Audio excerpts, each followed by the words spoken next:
Assalamualaikum everyone. Kain tayo. For today is isang katutak na pagkain. Hindi na isang katutak kasi leftover ko lang naman to kagabi. So, ang ulam natin ay mga leftover lang to kagabi.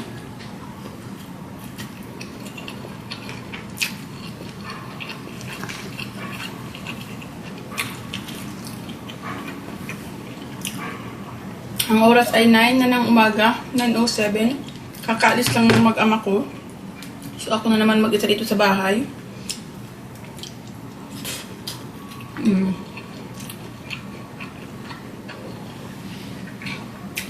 Huwag yun ang pansinin yung background ko, ha? So, alam nyo ba, ang pagkain ko ng kanin ay takas-takas lang.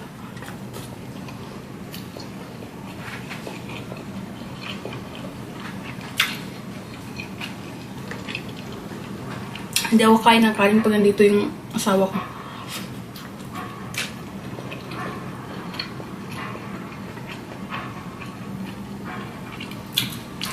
Kinagalit siya ng bonggang-bongga.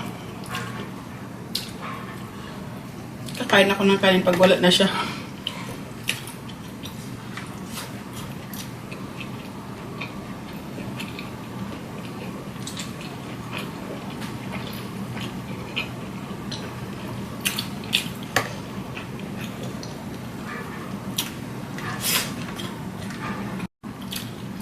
Itong plato ko pala is napaka-importante nito sa akin. Kasi bigay ito sa akin ng biyanan ko. Hiningi ko talaga to doon sa kanila, kay na-amaze ako ba nung nakita ko. Bigula kada marami siyang malalagay ba na side dish, mga ganyan. Hindi ko na kailangan ng maliit na plato, so nandito na.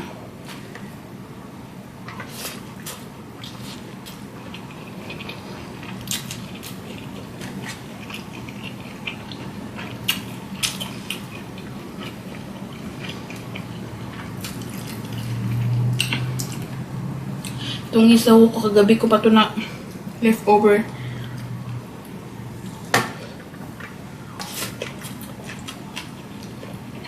Gagawin ko ngayon, magpahinga na lang ako kasi ready to cook naman yung aking lulutuin. Tulad na nasabi ko sa inyo, di ba?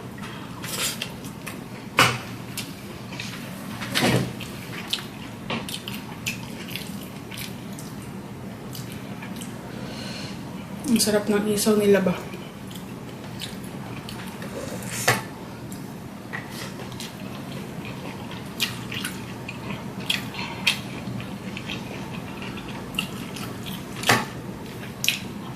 Pag kumakain talaga ako, may nakaredy na isang basong tubig.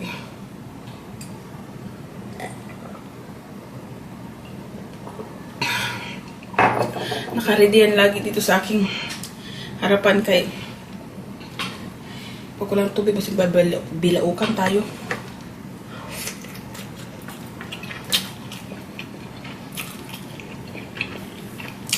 Ay, ito kay kamote cute to. Dessert, kumbaga.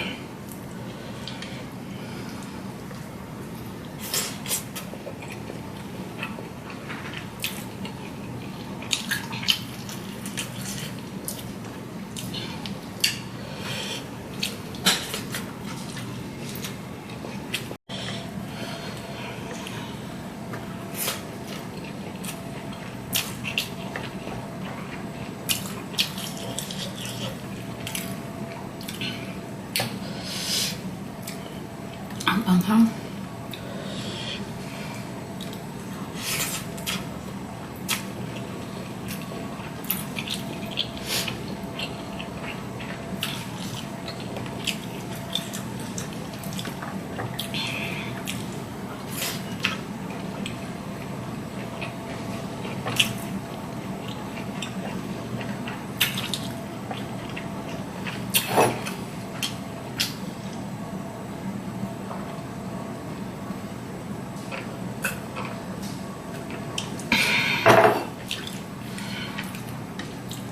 Ay, busuga.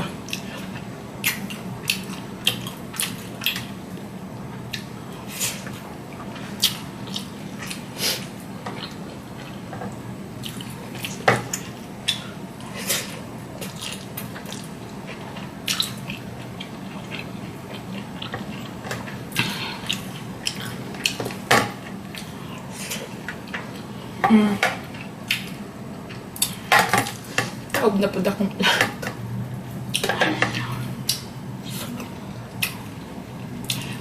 At least kung makita man ako ng asawa ko na kumain ng kanin, naka-upload na. Alam niyo ba kung bakit kinakain ko ng mga pagkain na gusto kong kainin na Pinoy food? Kasi po, like I told you, ang biyanan ko ay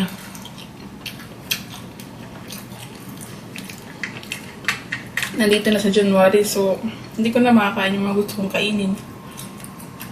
For the respeto na lang din sa kanila. Kasi maamoy nila yun eh. Siyempre, hindi man sila aware dun sa amoy ng ating pagkain. Niluto ko to. Nasa YouTube ko to kung paano ko siya niluto.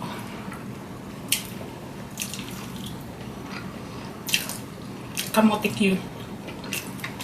Iba yung kamote nila dito, may pagka-orange na may pagka-dilaw, hindi ko maintindihan. Orange yun.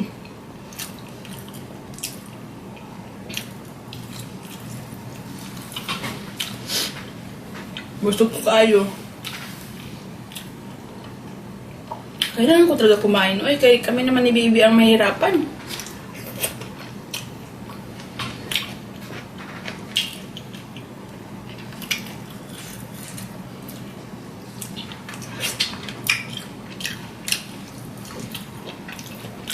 Lang aking papalitan, kaya yan yung maluwag na.